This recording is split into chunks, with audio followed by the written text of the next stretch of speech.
coucher. Beau ça. On peut toucher? Bah, bien sûr que vous pouvez toucher.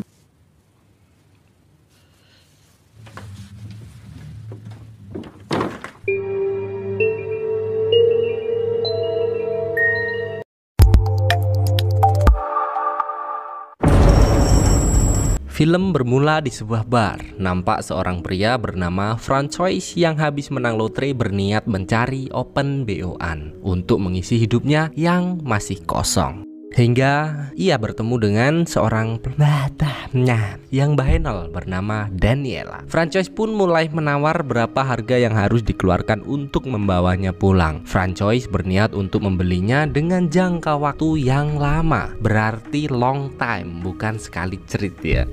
Dolar kuning Oke. Setelah sepakat dengan harga yang ditentukan, Daniela pun ikut bersama Francois, namun dengan catatan bahwa Francois tidak boleh berlaku kasar dengannya dan harus menghormati Daniela seperti layaknya seorang suami menghormati sang istri. Mantap. Singkat cerita, mereka pun telah berada di apartemen Francois. Tanpa basa-basi, Mbak Daniela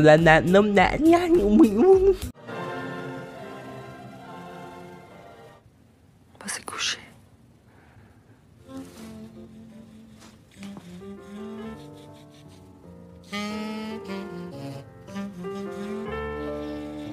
Sejak saat itu, Daniela berperilaku baik kepada Francois seperti perilaku istri terhadap suaminya. Dari membuatkan kopi hingga menawari susu Italia yang indah setiap saat. Anjay, mana ada susu yang indah, adanya susu kental manis, Mbak.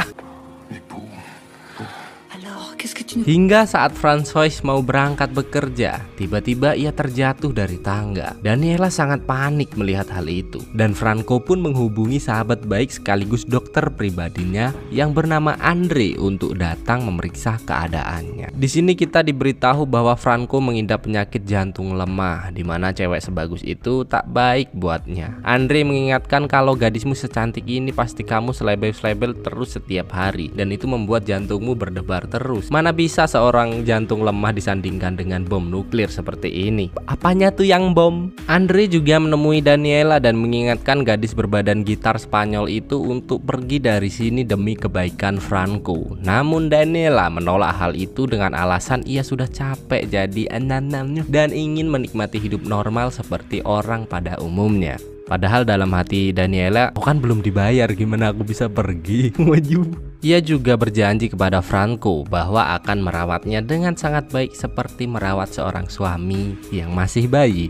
Sejak hari itu kehidupan Franco berubah drastis setelah hadirnya pelangi baru di hidupnya. Daniela yang suhu tentang perselingkuhan selalu dapat bahkan mereka dapat melakukan itu dengan mudah di dalam mobil. Wow. Sepulangnya dari pantai, Pak Andre ikut makan malam bersama mereka. Daniela dan Franco juga menceritakan bahwa ia hari ini habis lari-lari Pak Andre sedikit memarahinya karena ia tak mau melihat sahabat baiknya itu kenapa-kenapa. Sebelum Andre pergi, ia juga mengatakan bahwa ia merawat seorang perempuan penderita kanker di apartemennya yang bernama Giselle. Di sini gue sedikit bingung apa maksud dari perkataan Andre. Kita cari tahu nanti ya. Singkat cerita, saat Pak De Andre hendak tidur, ia mendapat telepon dari Franco menyuruh Pak Andre datang ke apartemennya. Nah, Pak Andre ngapain sih ngomongan sama bantal? Sesampainya di rumah Franco, ia diberitahu bahwa Daniela mual-mual. Setelah masuk ke kamar Daniela, nampak wanita bibitan unggul itu namun Franco yang menunggu di luar mendengar suara dari dalam kamar dan betapa kagetnya saat melihat Pak Andre meninggal karena mendadak serangan jantung. Tak tahan melihat dengan panik, Franco menghubungi rumah sakit setempat untuk menyelamatkan sahabat baiknya tersebut. Ini tuh kematian, kenapa kamu ketawa, Rio? Kupluk. Namun sayangnya Pak Andre tak dapat diselamatkan. Dan saat pemakaman Pak Andre, salah satu kerabatnya memberitahu bahwa Giselle telah meninggal 5 tahun yang lalu. Jadi kesimpulannya, Pak Andre ini pernah kehilangan seseorang dan ia tak mau kembali kehilangan sahabat dekatnya yaitu Franco. Dan sepulang dari pemakaman, Daniela melepas kacamata kudanya untuk menenangkan si Franco. Kacamata kuda apa tuh?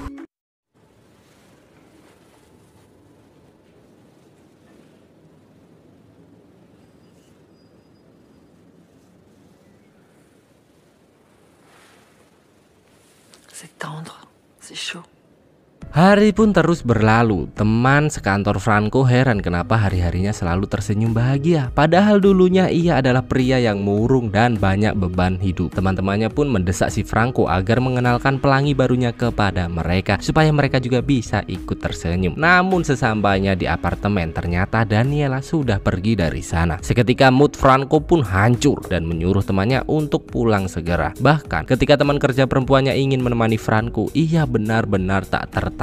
Cuman Dek Daniela yang paling walau. Franco pun mencari Daniela ke bar pertama mereka bertemu, dan benar ternyata Daniela bosan dan ia kembali ke bar mencari ciwi-ciwi ometnya.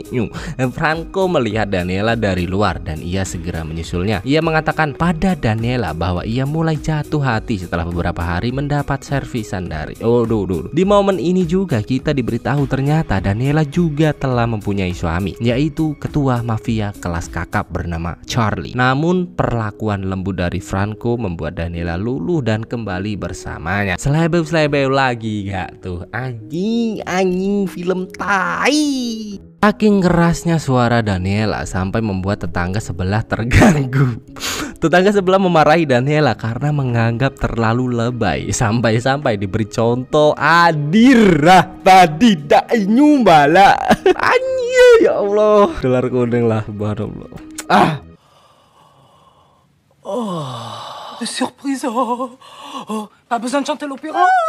Les yeux qui se révulsent. Setelah kejadian-kejadian membagongkan itu, si Franco mengajak Daniela minum bersama sembari menanyakan apa yang Daniela sukai selain uang. Daniela pun menyauri bahwa kelembutan, kehormatan, dan cara perlakuan dari Franco membuat Daniela betah bersamanya. Singkat cerita, Charlie, suami Daniela, pun menemui mereka. Di sini pria itu meminta ganti rugi atas perbuatan Franco kepadanya. Istriku mbok tidur dan aku nggak dapat kompensasi. Wah, keterlaluan kamu, Ferguson. Franco pun menanyakan berapa kompensasi yang harus diberikan untuk membeli Daniela. Charlie meminta tebusan sebesar 4 juta euro dan tentu saja itu harga yang mahal untuknya. Akhirnya kesepakatan pun gagal dan Charlie membawa Daniela kembali pergi. Namun saat Slemem mulai merasa ada yang aneh, ia tak melihat kegagalan sama sekali. Daniela pun mengatakan bahwa ia mulai nyaman dengan Franco dengan perlakuan lembutnya, berbeda dengan Charlie yang memperlakukannya dengan sesuka hati. Bahkan Slemem pun harus join dengan teman segengnya. Mati ya Allah, ya apa sih?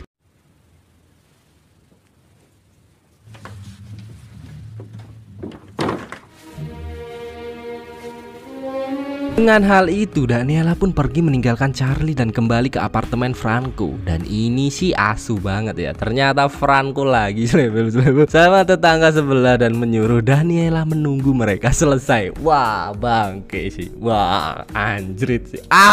Fuck lah. Setelah tetangga sebelah pergi meninggalkan mereka, terlihat Daniela yang begitu marah dan cemburu. Bahkan di sini Daniela mengakui bahwa ia telah mencintai Franco. Mendengar hal itu, Franco sangat senang dan berusaha menenangkan gadis bibitan unggul tersebut. Singkat cerita, beberapa hari pun berlalu. Terlihat teman kantor Franco yang bernama Michael datang menanyakan kabarnya. Franco memberitahu bahwa dirinya baik-baik saja dan seperti risih atas kedatangan teman kantornya tersebut. Namun tidak dengan Daniela. Ia mempersilahkan masuk dan menyambutnya dengan begitu ramah seperti layaknya seorang istri yang baik. Dan ternyata Michael tak sendiri. Ia datang bersama teman sekantornya hingga mereka pun mengadakan pesta dadakan bersama. Di sini teman-teman kantor Franco terpukau dengan Daniela. Beauté de cette femme, la douleur que je ressens de ne Signale que c'est une pute.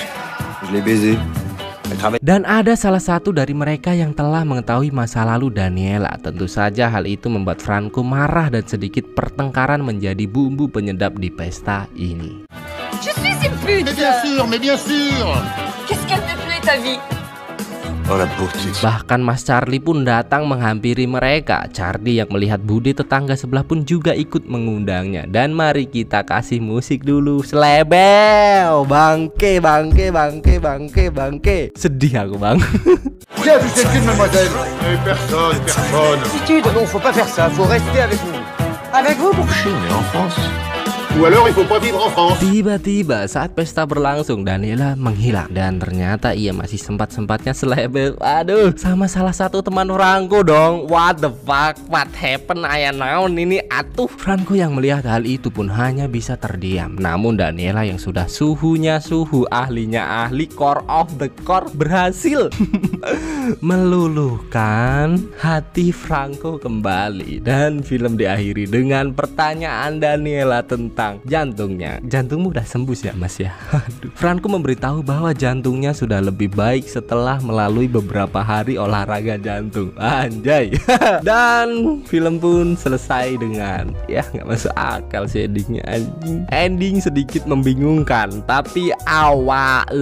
Kenapa ya film seperti ini tuh diciptakan? Aku tuh pengen film kayak gini tuh dimusnahkan aja loh. Absurd banget anjing, isinya cuman begitu doang. Ya elah, cinta-cintaan terus gitu. Ini masuknya di situs-situs yang lain sih, bukan di sini. Anjrit.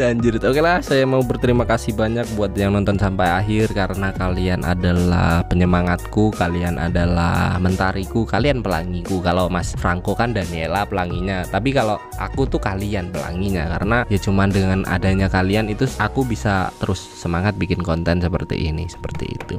Dan aku juga mau mohon minta maaf apabila ada kata-kata yang tidak jelas, ada kata-kata yang menyinggung kalian karena memang filmnya ya tidak jelas seperti itu ya. Mohon maaf banget ya. Ya Allah, dolar kuning nggak apa-apa. Yang penting kalian seneng. Dan sampai jumpa di video berikutnya. Jangan lupa like, subscribe, komen, dan share. Thank you. Love you. Bye bye.